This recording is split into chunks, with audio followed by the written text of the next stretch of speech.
Welcome, everyone. My name is Dr. Laura Cohen, and I'm the Executive Director of the Harriet and Kenneth Kupferberg Holocaust Center at Queensborough Community College at the City University of New York in Bayside, Queens. Our mission is to use the lessons of the Holocaust to educate current and future generations about the ramifications of prejudice, racism, and stereotyping. I'd like to now introduce the President of Queensborough Community College, Dr. Kathleen Wentrack. Thank you, Dr. Cohen, and good afternoon to everyone who has joined us today for this extraordinary discussion to be led by esteemed Holocaust historian, scholar, professor, and renowned author, Dr. Wendy Lower. Welcome, Dr. Lower. I would also like to welcome Angela Redinger-Dotterman, one of this year's faculty fellows for the Kupferberg Holocaust Center and National Endowment of the Humanities Colloquium, Trauma, Remembrance, and Compassion. Today's discussion is centered on Dr. Lower's newest book, The Ravine, A Family, a Photograph, a Holocaust Massacre Revealed, and the discovery of a rare photograph of a Jewish family being shot at the edge of a ravine. This horrible image exemplifies the adage that one picture is worth 1,000 words. Last week, I sent out 2 separate messages to the college community expressing my heartbreak for the victim and families for what were yet more brutal, senseless tragedies rooted in hatred and violence.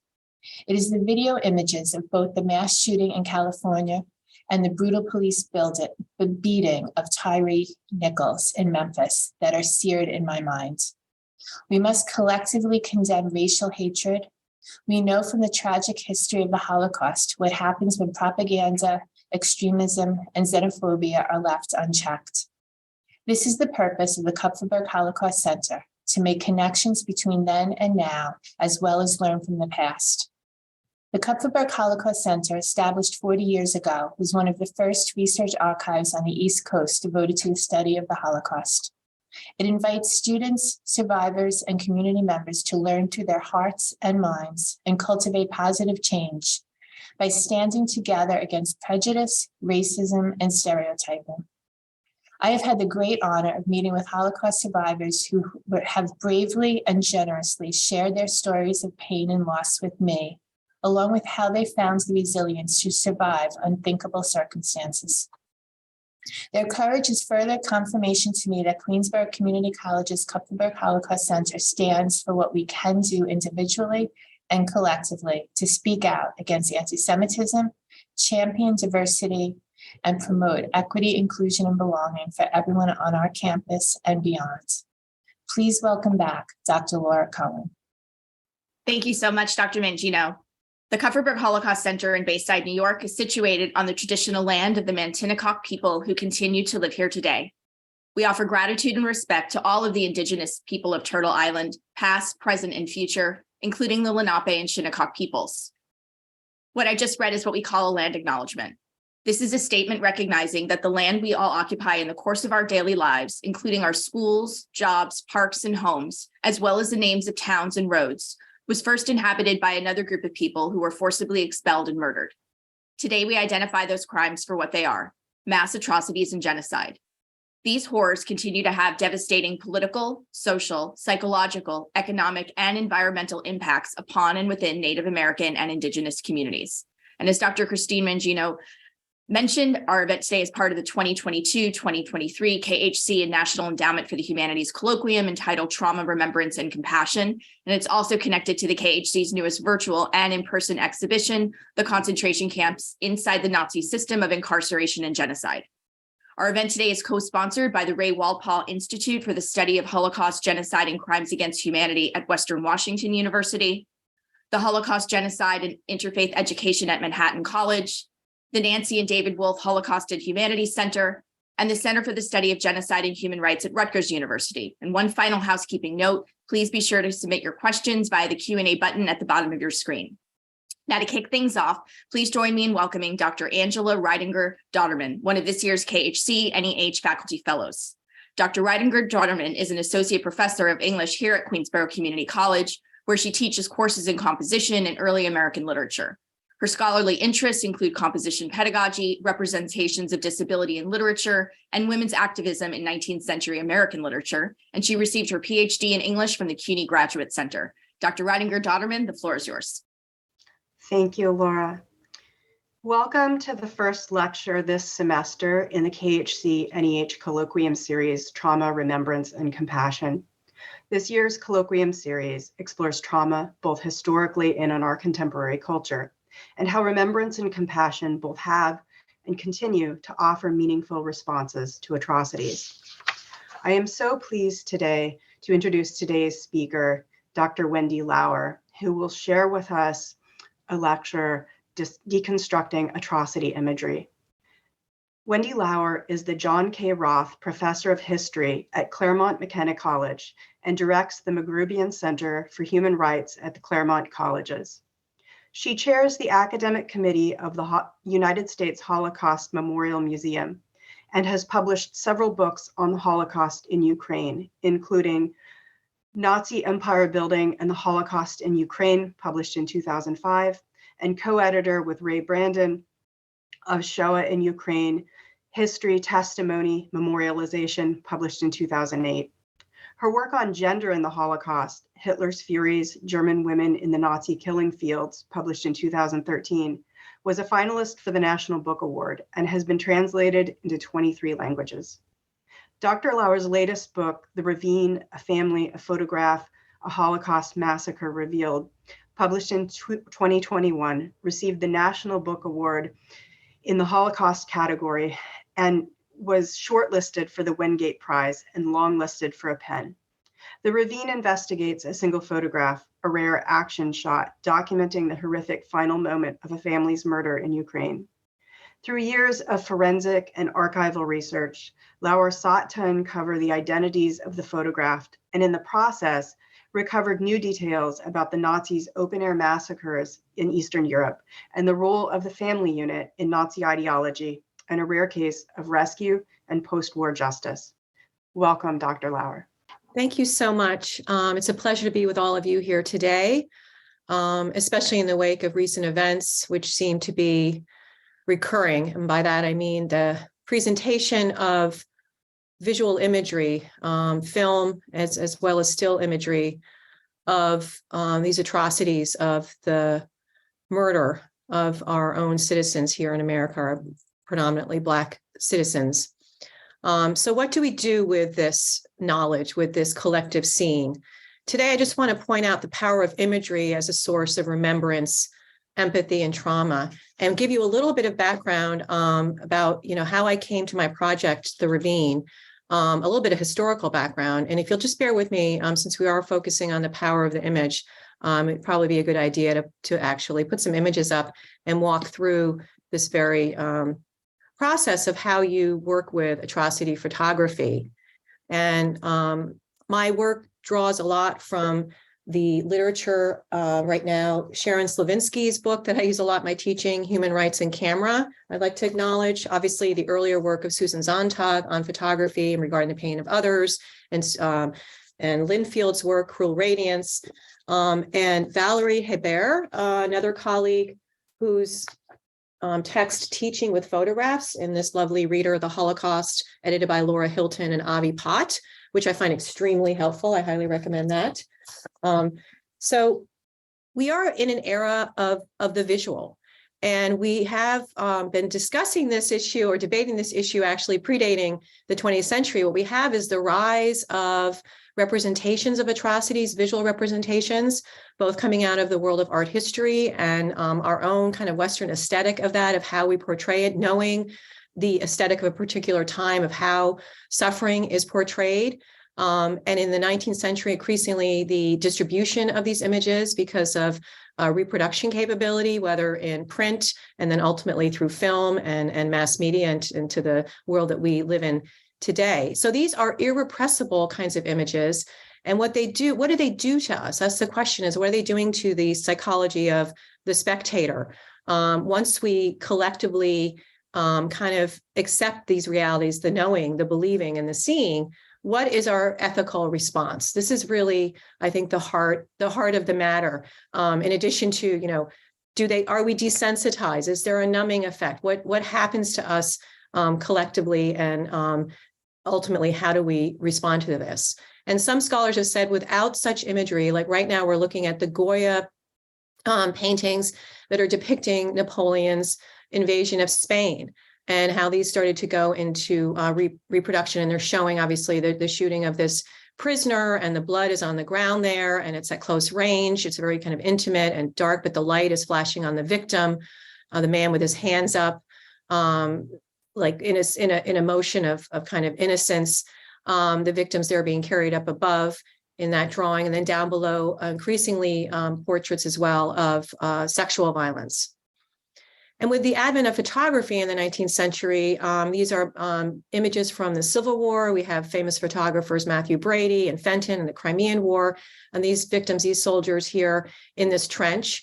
And these kinds of images are going to inspire, for instance, the establishment of the International Red Cross and various international treaties to protect combatants. So there's a direct link between the images in circulation and the possibility for reform and for actually defending the rights of the victims in those images. But it's not a straightforward narrative of progress linked to the circulation of these images. Here is some imagery, again, back to some of these artistic renderings. And when we have a conversation in a moment with one of our participants, who's actually an art historian, she can probably help us analyze this as well, as far as the women and why they are depicted in these white garbs here along this riverbank. This is the Batak massacre of the Bulgarians in the 1870s, which was highly publicized, both images and early photographs and journalistic reporting, very graphic journalistic reporting in the London and the New York press. This is a photograph of that massacre of the Bulgarians who sought their independence in the Ottoman Empire and were squashed. And the estimate of the death toll there of the Ottomans against this Bulgarian community in Batak, 1876, ranges into the thousands, the tens of thousands. But already in early versions, early attempts to represent a kind of genocidal massacre is turning into these directions of the piling up of the skulls and bones to show the kind of scale against the single woman. In this case, I think she's sitting before a church. That's also a kind of a display of her religious identity vis-a-vis the Muslim Turks. So there are pieces of these images that are going to reappear in even today's representations, because it's part of our kind of inheritance of our visual imagery and our almost collective recall, or how we try to represent the unprecedented act of genocide, how visually we're kind of trying to come to terms with it, as well as in words. And pardon me for these horrific images. I should have said something from the beginning. And it raises questions, this issue of how we represent. This is the Belgian 10 million Congolese who were killed in the process of harvesting rubber in the Congo. King Leopold's Ghost, a very important book on this by Adam Hochschild. These individuals on the right-hand side here and in the center, they've had their hands removed because they're not complying with the force publique, the call for forced labor here and enslavement in the Congo. And these kinds of images, these portraits, also there's a certain sublime kind of feature to them, but it's horrific. And what is this doing as far as tugging on our ethical sensibilities when you mix a kind of aesthetic world, a kind of sublime representation with photography, with a kind of graphic depictions, degrading depictions of these victims. So this is a little bit of the background here. Again, the Armenian genocide, the skulls representing the magnitude of these atrocities, the people standing, the living figures standing among the dead there. And there's an image also from Turkey of the Armenian genocide, of the mass deportations into the desert. They're in the landscape. It's a landscape image, but it's actually a representation of genocide.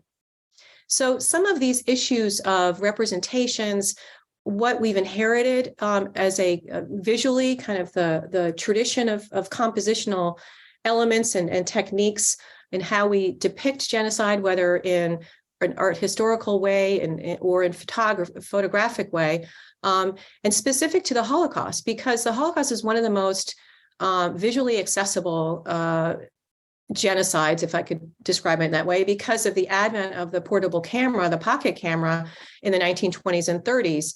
And so with the Leica and the Zeiss icon, you have like 10% of the German population owns cameras, 3.5 million images of the war, 15,000 photojournalists embedded in the campaign. And this is just on the German side. But we have obviously many more images from the liberators, the Americans, when they arrived in 45 at the camps, or of the Axis powers, the collaborators who also had photographs.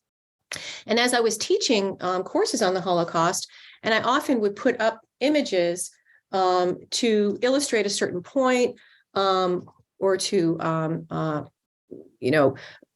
focus on a particular biography, say, for instance, an image of Anne Frank up there on the right, or the one there of the entrance to Birkenau. Here's an image from a man being shot in Berdichev, Ukraine, very iconic image. There's the one from the Warsaw Ghetto, the little boy with his hands raised, the Stroop Report, Einsatzgruppen photos, the Buchenwald liberation photo from Life magazine, and these horrible images of bones in Bergen-Belsen. And I would ask my students, what do you know about the Holocaust? And increasingly over time, as these generations are farther removed, if they remember, it's through through film and these iconic images. Maybe they've been to a museum, or they've seen these things on the internet, or again, they're used as illustrations in books and newspapers. But that's the extent of it. I can't quite elicit from the students any information about, who's pictured, what's happening, where was it taken, how does it fit into the kind of history, the narrative of the Holocaust and the escalation phase or the war phase. But there's no grounding. It's just this image, this kind of recall, substitute for knowing, which is something that Walter Benjamin, a famous theorist in this field, warned against, that we might, it's not so much the kind of numbing effect, but that it's the kind of dumbing down, because the image is not as powerful as the word. So there's this relationship, obviously, between the image and the text. But I was concerned about the very fact that we are increasingly relying on the image in this way and in our teaching. And rather than just turn away from these images, we have this responsibility to dig deeper. And that's really the story of the Ravine. And this image came to me. This is what inspired me to write the book and delve into these issues, methodological and ethical. When this particular photo came to my attention in 2009, and journalists had brought it to the museum in DC where I was working, I was just so struck by this snapshot of murder, the fact that we have this family in the center, that it is an action shot, of which there are very few actually of the Holocaust.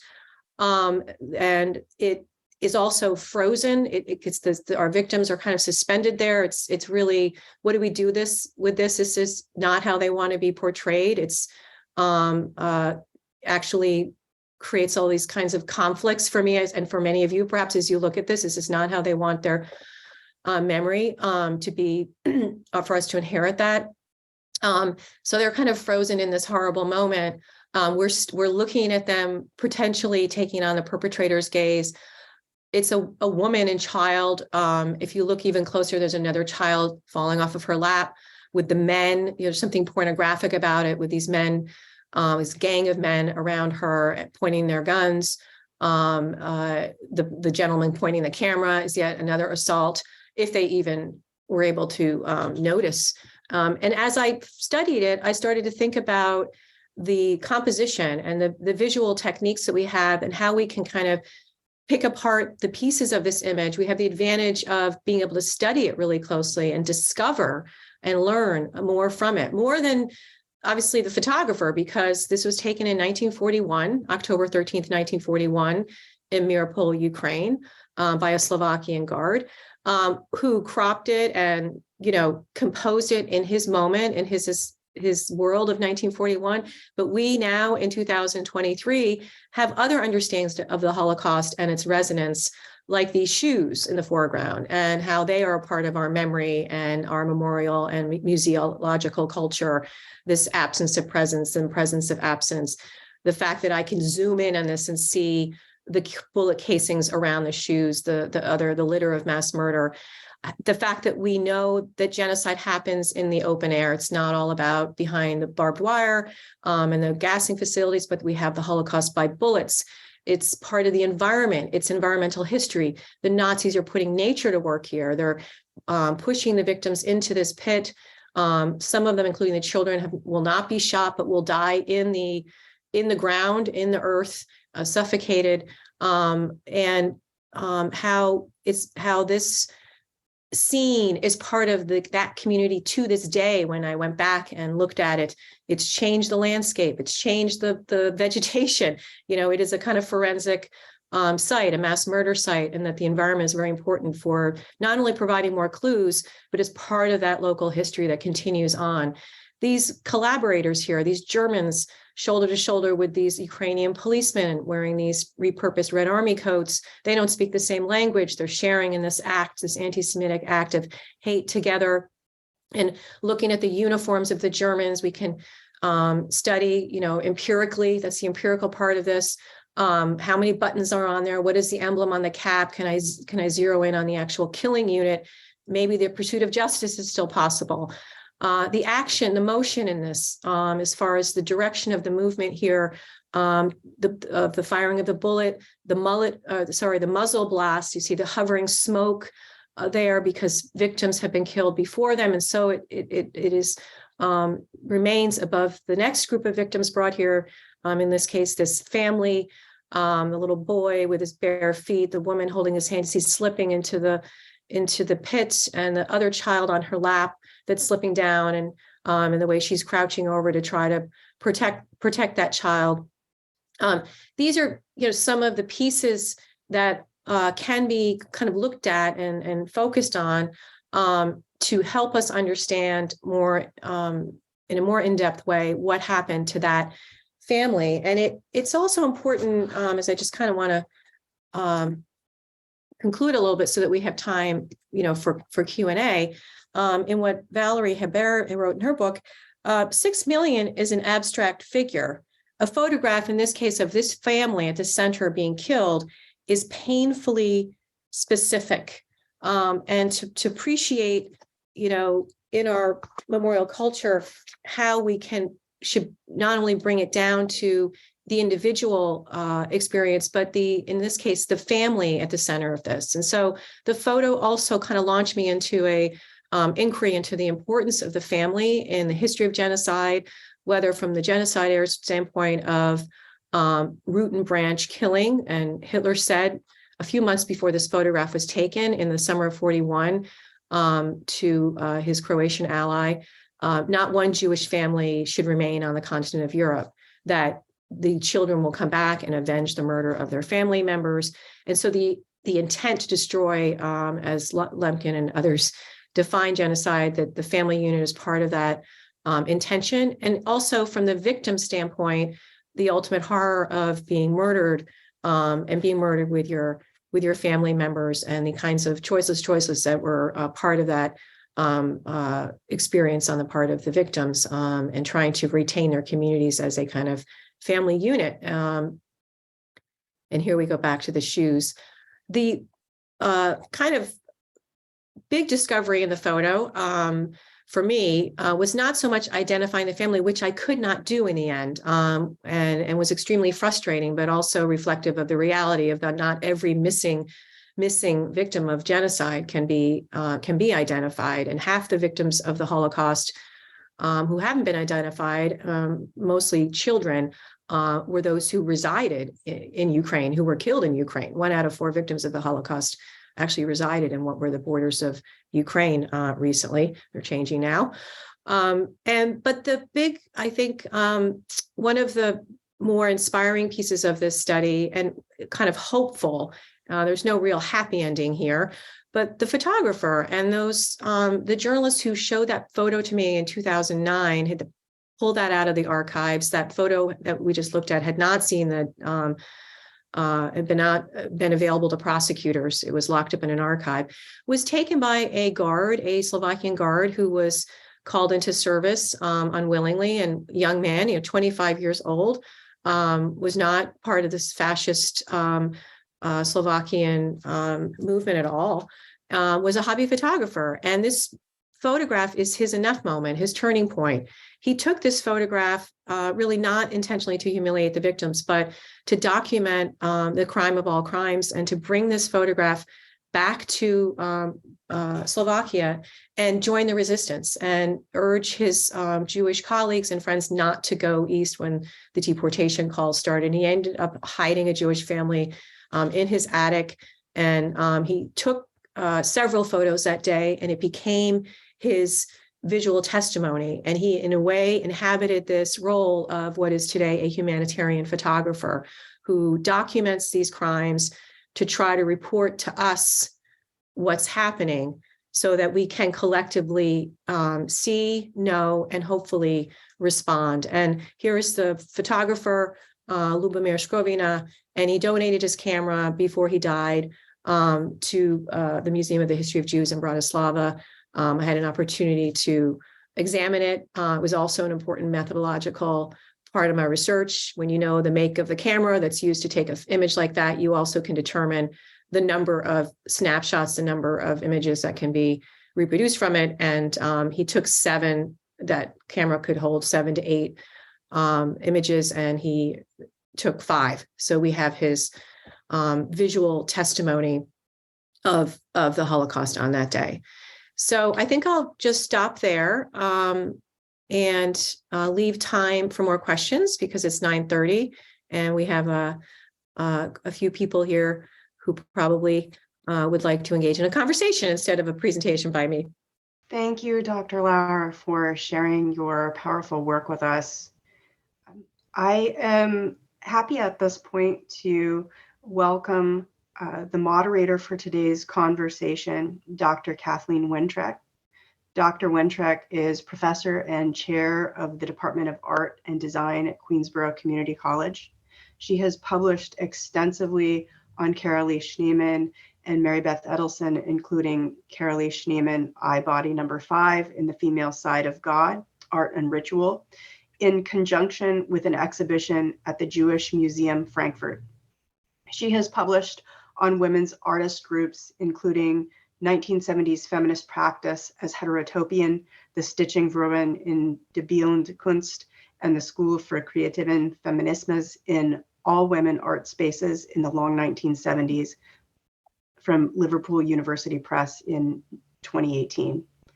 She has also published on pedagogy, including the essay, The Power of Images, Enhancing Learning Outcomes in a History of Photography Through the Refugee Experience in Humanistic Pedagogy Across the Disciplines, Approaches to Mass Atrocity Education in the Community College Context, which was published by Palgrave Macmillan in 2018. Dr. Wentrack is a contributing editor to the peer-reviewed journal Art History, Pedagogy, and Practice. Dr. Wentrack, the ship is yours to steer. Thank you very much, Angela. It was wonderful to hear Dr. Lower's presentation and to read her really amazing book. So I do have some questions that I was thinking about as I was reading your book and processing everything and all the information in it. So I'm really impressed by the tenacity of your research process and all the archives you visited and your knowledge of history. And you identified an enormous number of documents that you found and discussed in your book. So I just have, relate like 2 questions. Can you describe your experience going through the archives so that the attendees and our students who are, attending today can have an understanding of what this kind of research entails? And then also, can you describe your process of synthesizing all that information about Skrovina and the German, Ukrainian, Soviet archives that you went through, and then the testimonies of local witnesses that you were able to capture? Mm-hmm. Thank you. Okay. Yeah. So when you look at that image, and I again kind of gave you a little bit of a taste of how one can kind of pick apart elements of a photograph and analyze both these, compositional elements, but then there's the evidentiary piece of this, right? So there's the aesthetic and the evidentiary. And in that photograph, we see certain things, they're all clues, right? And of course, you have to know the context. I knew a bit about the Holocaust in Ukraine. So I could, once I had the date, October 1941, I could say, okay, this is Operation Barbarossa. These are, Germans and Ukrainians together. This is kind of what's happening as far as German or Nazi decision-making at this moment. And this is why we have a family unit being killed, because they had moved into the transition from killing all male Jews to entire families and communities. And this was that, pivotal moment, fateful months, as Chris Browning calls them, and kind of definitive moment for genocide, right, to go after the entire community. So I could situate historically. But then as you look at each element, you can delve into another archival resource. So, for instance, with those Nazi killers, once you try to figure out what unit it is, if it's Order Police or, Einsatzgruppen, then you can go into the Nazi documentation and start and all these military records and SS records and post-war trials and investigations of those units, because these units not only were in that small town of Mirapol, they were moving around, they were in Babi Yar. So these killers can show up in other cases, and you have to kind of search for them and sleuth around for them and read all that testimony. It's a needle in a haystack because you only have 2 or 3 men there. And what's the chance of them actually surviving the war, number one, and actually being brought in and having to defend themselves and describe what happened in that location. It turns out that those Nazi killers were not part of the SS and police. This was an all-volunteer squad. They were customs officials. They were supposed to be checking packages at the local train station. And they saw this, they were anti-Semitic, and they saw this as a kind of opportunity. And they had that, the sadistic kind of record, according to some of their comrades who did testify against them after the war. It's interesting, too, to take that photograph and read it against their testimony, because as I was reading from those Germans, their accounts, they said, we weren't there, we were there, or the Ukrainians did all the shooting. So all the perjuring that goes on and all the obfuscation and denial, you can pull that out when you compare it with that damning, photograph. Search for the family. I mean, we have, pages of testimony, millions of them at Yad Vashem, and this research takes you, it's an international history. So I have, German documents. I've got Israeli sources, sources in Yad Vashem and the Museum of the Jewish Victims, and potentially their family histories and testimonies and all the thousands we have at the Shoah Foundation. And can I find that family? And that's thousands of pages. And then the Slovakian archives, I had to go to Prague and say, well, what's the story with this Slovakian guard? And are there more pictures? And meet with his family and find out, was he really a collaborator or a resistor? What is his character? What brought him there? How did he respond?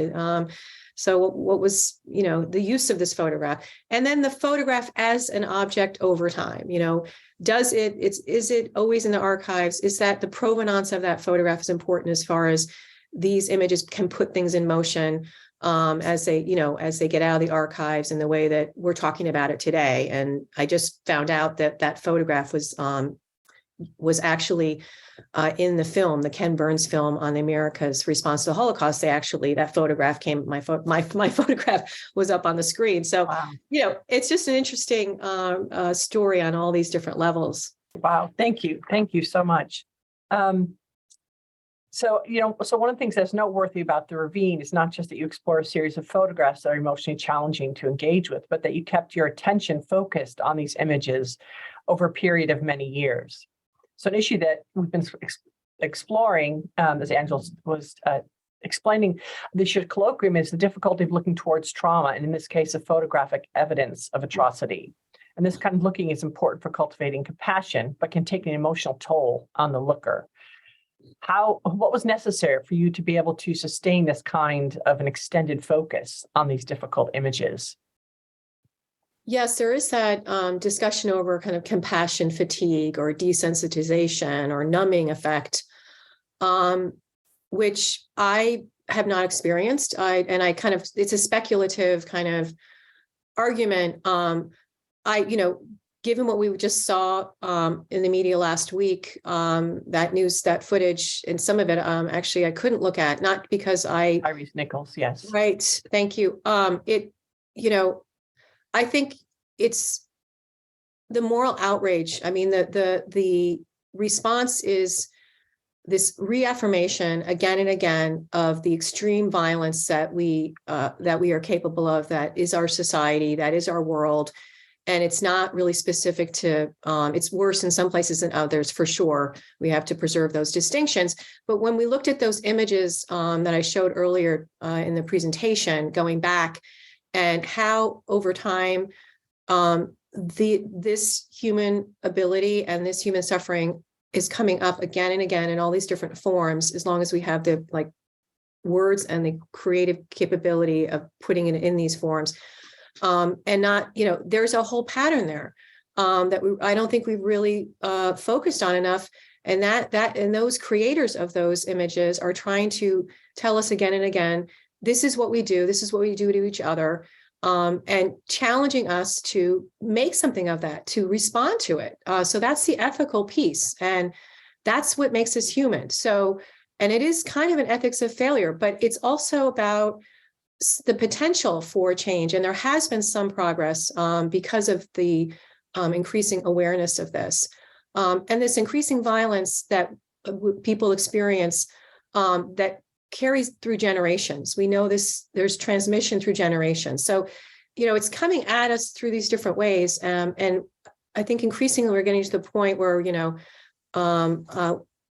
we have our enough moment. We have our, right now with Ukraine, for instance, there's really no excuse. The G word has been used, everything is out there. Putin's rhetoric, Lavrov, Prigozhin, the Wagner group, he talks about expendable people, all of the things we know as genocide scholars, all the red flags, all the rhetoric, all the action is there. So now what?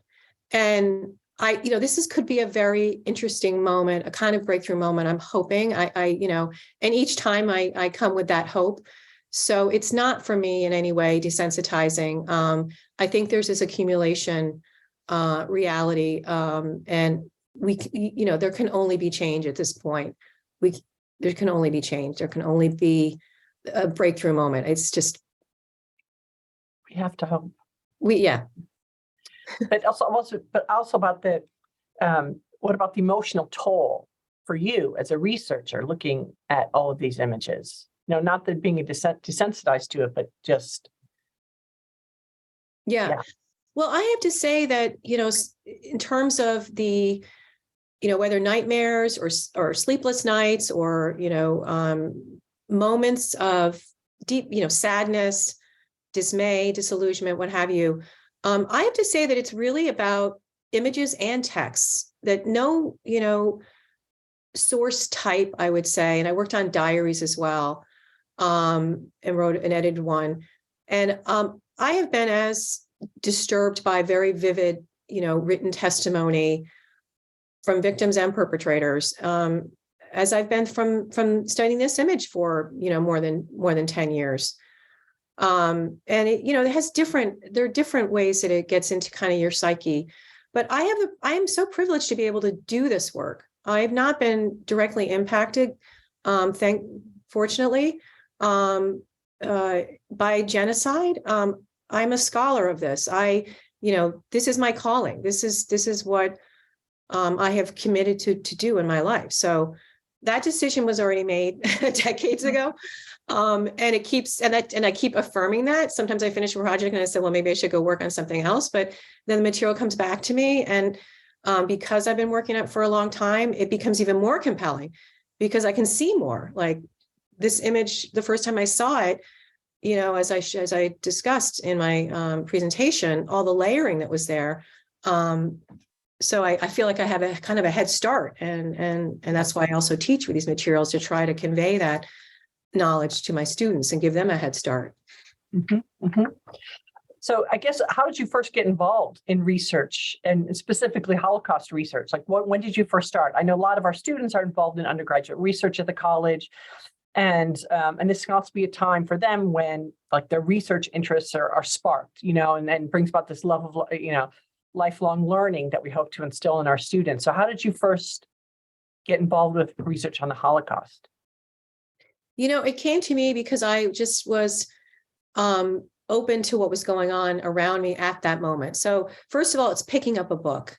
I picked up books reading about this subject matter, even going back into high school and finding it really compelling, but not, just as a book is compelling, a testimony or a show. I saw the TV series, The Holocaust in the late 70s, and that really resonated with me and kind of haunted me. By the way, it was broadcast the same time as Roots and the series about slavery in America.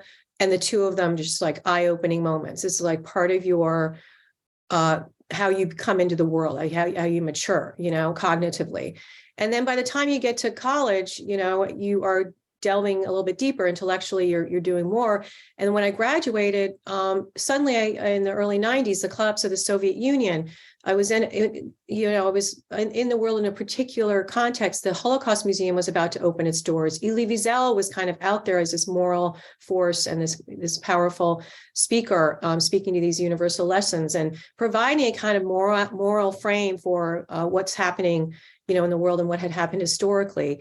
So I was kind of finding my way in that context, realized I really enjoyed history. I was good at it. It came easily to me. And that was probably a good sign as far as, potential career, right? Yes. And so then I did the history PhD and went to Ukraine and said, started to go into these places and talk to people and do that field work.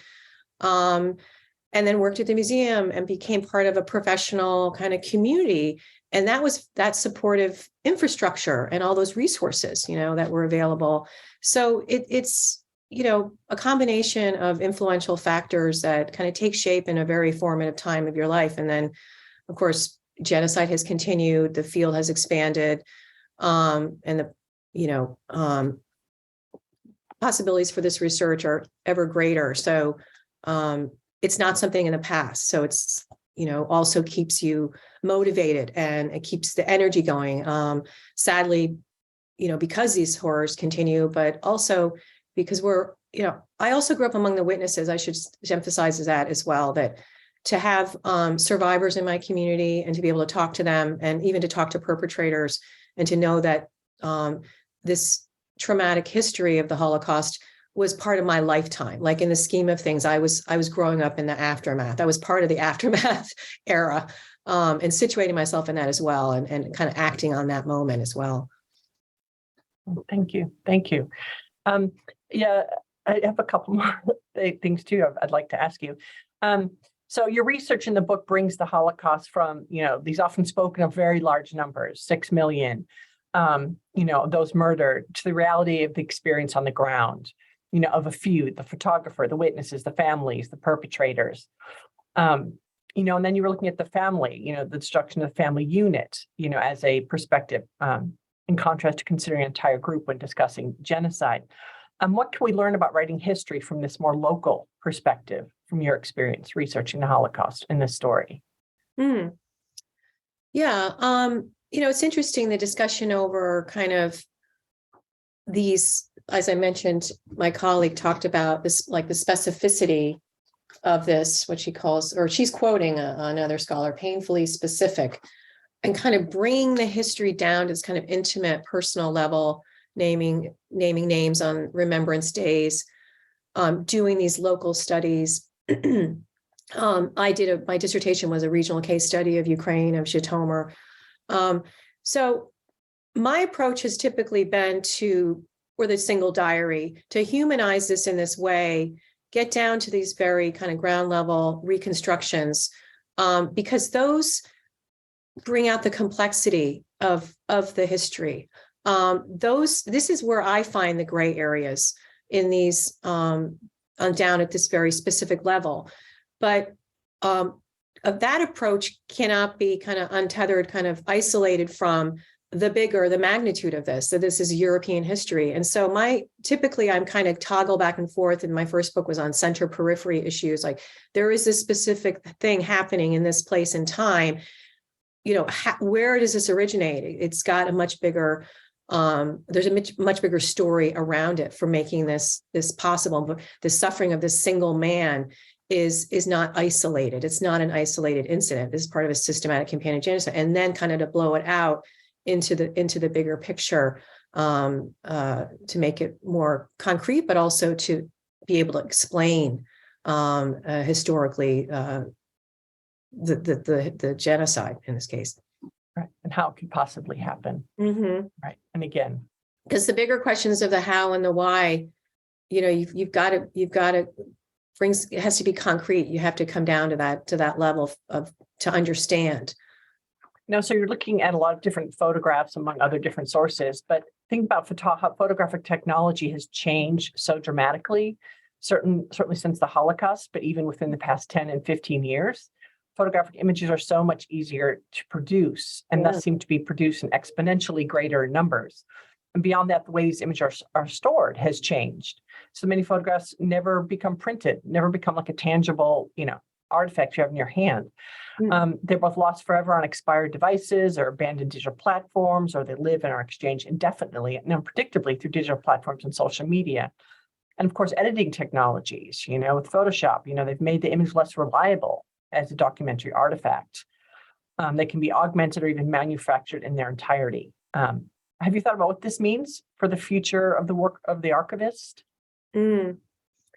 Yes, I know on various levels. So for instance, even in our own personal practices of taking photos and what we had been doing traditionally in family photo albums and printing them out and organizing them and putting in captions. And we have got that, we've inherited that archive of that print, photo albums, hundreds and hundreds of photo albums from ordinary Germans and survivors and whatnot. So there is that kind of collection, that material that we can draw from in paper form as an artifact, as well as an image and a source of the past. But the digital reality now, so one currently imagining writing the history of what's happening in Ukraine and how much the digital images and social media is part of this 21st century kind of postmodern genocide, and the manipulation of these images it creates a huge challenge. Also, how are these things going to be kind of downloaded and stored and organized? Because they don't have, as far as their ownership and provenance, it becomes so hard to circumscribe in a way. It's a great question, because I don't know how the archival world, curatorial world is going to deal with that. It's also, exciting to think of the fact that we have so much more evidence, because it's so easy to take these pictures, snap, both in representing what's happening, the suffering, and also in pursuing the killers, in bringing to the world in an immediate sense. There's the time and space is collapsed there, because suddenly you learn much sooner what's happening, the communication. You are brought to that space across, the continents. And so that creates, in a way, a greater force for awareness and change. So, I don't want to make any kind of generalizations about, is this a good thing or a bad thing? But this is a reality, and these are the possibilities and challenges. It's just to be aware of these things and to think about them as we are subjected to it, and kind of receiving this information and these images. Mm-hmm. Yeah, there's certainly a lot of benefits to it. Think about how quickly we learned about what was going on in Ukraine, and how quickly, different countries came to support them in their crisis in the war going on right now. And that was because we could see these images so quickly. But then how are future scholars going to be studying? It's really something to think about. How they're organized, yeah. And we had this dilemma as well. Remember, with the advent of voicemail, we were like, what are we going to do when all this, these verbal communications, they're not being documented. We don't know how we're going to access that information. So, email with the advent of new technology. Yeah, with the advent of new technologies, our source base is changing, right?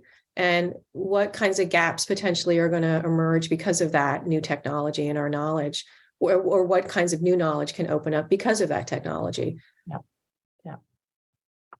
Oh, thank you very much. I'm wondering if now might be a good time to open up to any questions that the audience, who are participants, joined in on this conversation or to your presentation or conversation, if there are some questions out there that we might need to address.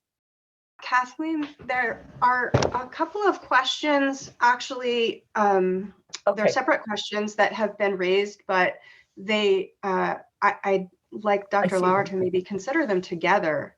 Okay. So one, I know that this is discussed in the book, so I'll let you speak to this, Dr. Lower. One member is asking, did the perpetrators know they were being photographed? And if so, why did they allow it? And then there's an excellent related question, which observes that we as viewers are complicit. What can we do today to prevent people being stripped of their decency and humanity? Who were these shooters in your photo? Who were the cops in Memphis? Where did they lose any sense of being a human being? Wow, those are really big and really important insights and questions at the same time. I just, the word complicit is really interesting, given the earlier question about what these images do to us, and is there a numbing effect, and do we shut down, and how does this over time, this work impact you psychologically and so forth. And I think that word complicit is part of that ethical tug on our sensibilities, as far as when we see these things collectively witnessing these crimes, we are all kind of bystanders, and we feel in the loss of the innocence, Nichols, that that's where the outrage comes from. That's where the response comes from, and the not shutting down is that seeing that, and the shame really of our realization that this is what we are as human beings. There's a lot of shame that's also part of that experience of collective seeing of that kind of violence. But there's, there are traps as well. We have people who look at these images, like those who are complicit in the sense of perpetrators, who are looking at them with a different bias, and not any empathy, but with a hatred, or a racial or anti-Semitic hatred, and look at these pictures as a affirmation of their prejudice and of their ideology. So it depends on who's looking at them, or some who look at them and it's a kind of prurient interest, a kind of voyeurism, right? And a fascination with violence. So that's an important point I want to make. Also, with the killers in the image, very quickly, those Germans, yes, they knew they were being photographed, because our Slovakian guard who went to that scene, he heard the commotion. And these images, by the way, are very good at capturing like commotion, in some ways more than the text. And went to that scene, was only 20 feet away from the victims because of the camera, and the way I realized, didn't have a zoom lens or anything. So yeah, those Germans allowed that. And in fact, they may have invited it, because again, for them, this was a triumph, and they were the ones exerting that horrible power and hate. And they thought, I'm making history. I'm getting my picture taken. And doing it with a sense of impunity, that this picture would not be, brought against them in the court, that they were going to win. We have another question about the gaze of the photographer. So the question is, while carrying out your research, have you explored and analyzed the gaze of the photographer through the lens of gender, race, and location? Have you come across interesting differences depending on where the photographers were located, whether within Germany versus outside? For example, how Margaret Bourke-White captured the Holocaust is a unique lens. I'm thinking about this in the context of how memory is recorded and the role of representation in that memory. Yeah, that's a great question. And I love that, because you're just trying to get down to the moment, and what was the aesthetic kind of sensibility of that time. And once you get to know more about, in this case, the photographer or the place in which it's taken, what does the creator think is the money, like the big picture, right? And you see that, even with the woman and the children in the center, it's a kind of Madonna-like, Pieta-like image, and we get the female kind of coming in as the central victim, the innocent victim, and the crime of all crimes against the innocents, the woman, and the men kind of around her. It's very gendered. And as I mentioned in the beginning, it has semi-pornographic elements to it as far as how she's leaning over and the guns and everything. And it's cropped out in threes. She's in the center, and then we have the nature on the side and the killer's on the right side. And the other picture, women are also featured, women and children. They were the victims in that, primarily the victims in that last massacre. Most of the men had already been killed in by October 41, several hundred in that town. So and it's that Slovakian, I would say European sensibility of that and the way that he kind of cropped it and created it. We have another question, which is how can we avoid bias, or at least be aware of bias in archival documents? Each picture may affect the political matter and so on. And how do you avoid this, or at least how do you confront it when you're working with archival documents? Well, right. Again, there's bias that's inherent in all of these sources, because they're created by a certain person with a certain subjectivity at a certain place and time, with a predominant kind of worldview at that time, or the limitations at that time as far as material ways of expression. In this case, the camera is this big moment, another way of communicating what's happening, in this case, genocide. So all of these things have to be picked apart, whether you're looking at a Nazi document and the language of that document, and the euphemisms and the callousness of how they, bureaucratically report on these and cover up. So every perspective of that source, or the people pictured in that source, is part of the research and part of what you kind of contextualize. But it's interesting. Just last night, I'm working on a new project, and it's funny that you brought this up, because I went through systematically. I have my little bias checklist. Like, what would be the potential subjective bias at that moment of that source as part of my analysis? Racism, misogyny, class. What's the biography of the creator? Gender, anti-Semitism. Like, these are the things that we have to, as scholars, kind of keep on our radar. And of course, we have our own bias. A lot of this I already referred to earlier in the discussion about coming into this field. And a lot of what we do also requires some self-awareness, and where you are in the world at the moment, and how you might be perpetuating one of these biases. And bias can come, in words, obviously, but these images as well are definitely representing a certain, as I said, aesthetic of a time, a certain perspective of a certain time. And, I think good historical research is about teasing out all those perspectives and those biases, being transparent about your own, and not demonizing or condoning or apologizing, but just trying to kind of describe and analyze all those realities and possibilities in a particular moment. Thank you.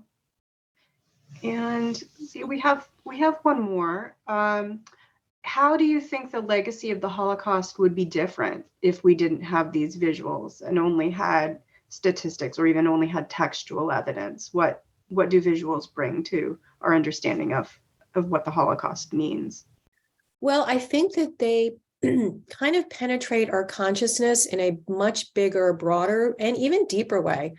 The fact is, we've been saying that these images can so easily be go into mass circulation.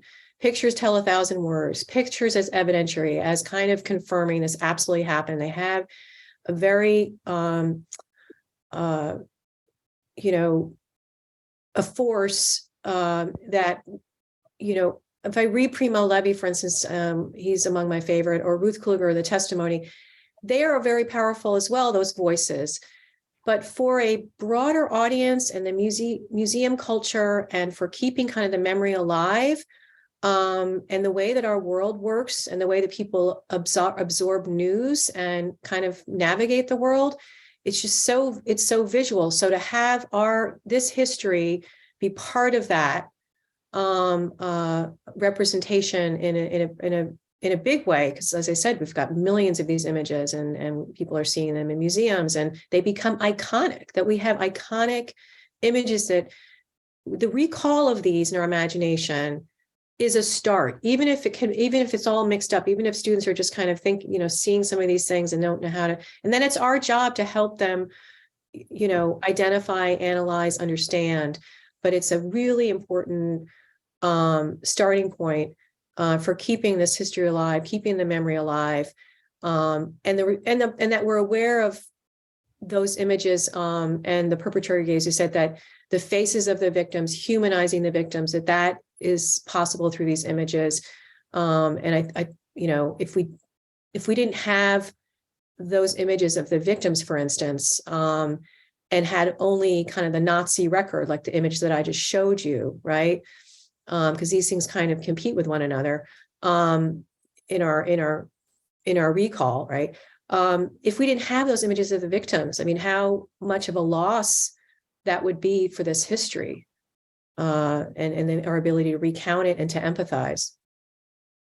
I think that's absolutely true. The humanizing of it, the empathizing with the victims, and with this, your photograph that is the inquiry of the book, I just couldn't help but think of that mother, mm-hmm. and that just wanting to protect your children at all costs, and there was nothing she could do, like that. It really humanizes and brings it down. There's also the evidentiary aspect of it too. Statistics, can only say, yes, it reveals a lot, but the evidentiary aspect of these things really happened, and to a lot of people. I think that's really important, certainly for the general public and the culture. We have a question about some of the images coming out of the Ukraine right now of atrocities committed against women and children. And the question is if you can compare and contrast some of those images, which the audience member notes have literally appeared on websites and help journalists trace the identity of the perpetrator, but also have the potential to radicalize others. Yeah, there is that potential that those images can be employed in a way to do more harm. And so, that's our responsibility to kind of seize those images, own those images, establish who, what, where, when, a baseline of kind of as much as possible kind of factual reality. And there's always, you can't control that. I mean, there's going to be manipulation, there's going to be crass commercialization of these images. That is the world we live in, that we have to kind of try to resist or try to overcome by providing the other reality. That image of Bucha, of that, the one that really, one of them, many of them stick with me, but the mother and the children trying to flee across that street, it was early on in the war, and shot down in that street corner with the pet carrier and and then there's you can see a stroller, and I think it was in the New York Times. Much like the image of the little boy, Alan Kurdi, who washed up on the beach in Bodrum, or images from Aleppo, these that become part of our consciousness. And yeah, I think that they start to kind of encapsulate what's happening. This is unfolding now. I mean, sadly, there will be more images and these kinds of inflection moments. And I don't know how many more images it's going to take and how many more headlines it's going to take. And, we're thinking about this offensive at the year anniversary. It's quite worrisome right now in particular. And I don't like to be in this position of kind of wait and see, given the suffering that's occurring as we speak. So I don't have an answer. And I wish that we had more answers from our leaders right now in the United States, at the UN. This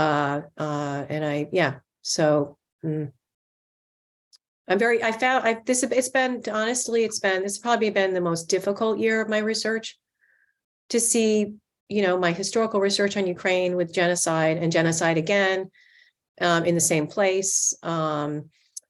And for this particular country, even with the Holodomor, just a century of history, just so devastating and demoralizing, and wondering about our entire human rights regime and all that we've invested in, and our expertise on prevention and intervention, and all the books and tools and fellowships. And, it really, it's a real reality check right now for the very things I spoke about earlier in my conversation about the benefits of growing up during the kind of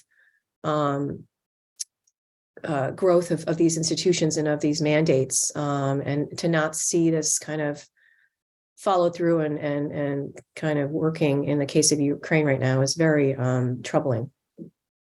Thank you so much, Dr. Lower, for sharing your work with us today. As you say, this work, even in ways that are really painful, it becomes so timely, right? Continuing to look at the Holocaust and to do this kind of confrontation of these difficult images and to ask questions about them remains so important for us to do when we look at our contemporary context. And I want to also thank you, Dr. Wentrack, for moderating for this discussion and for the conversation that we've been able to have today. Thank you, Dr. Lower, and thank you, Angela and Laura and Marissa, for inviting me. Thank you. Really grateful. Sorry, Wendy, go on. No, it's great. Thank you for organizing this at this time as well. Thank you. Yes. Dr. Lower, Dr. Wentrack, Dr. Riding-Donovan, thank you.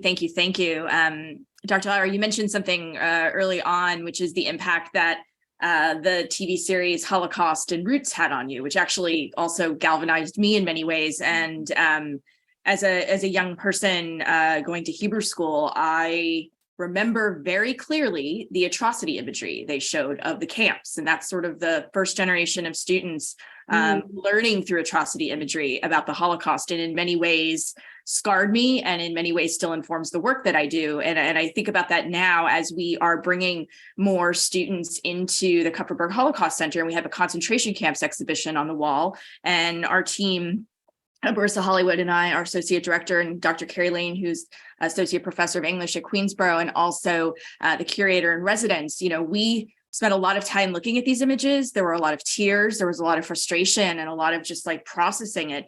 And now as students are coming in, we're finding they're not familiar with these images. And I think that because we work in a space where they're up every single day, I think that we had sort of almost a cognitive disconnect in a way. Mm-hmm. And then as we bring students through, really spending more time talking about what they're looking at and focusing less on here's all the information you need to know, because the images themselves are very arresting. And there's been more than a few days where I'm like, why did we put that image up? Because you want to show it, but the impact that it has, we don't want people leaving the space traumatized. And, the last thing I'll say is I've just been reflecting in this whole conversation on the 17-year-old Darnella Frazier, who recorded George Floyd's lynching and the impact that had on her, and emotionally the responsibility that she felt at this moment of extreme brutality and violence, and how that one act is also incredibly brave and kicked off. And I don't want to say it's the first round, because it's not a long tradition in this country of people protesting against the brutality of Black people in America. So thank you to all of you. And thank you for those who have tuned in today on behalf of the Kupferberg Holocaust Center, Queensborough Community College. We're very grateful. We hope you stay safe and well. Thanks.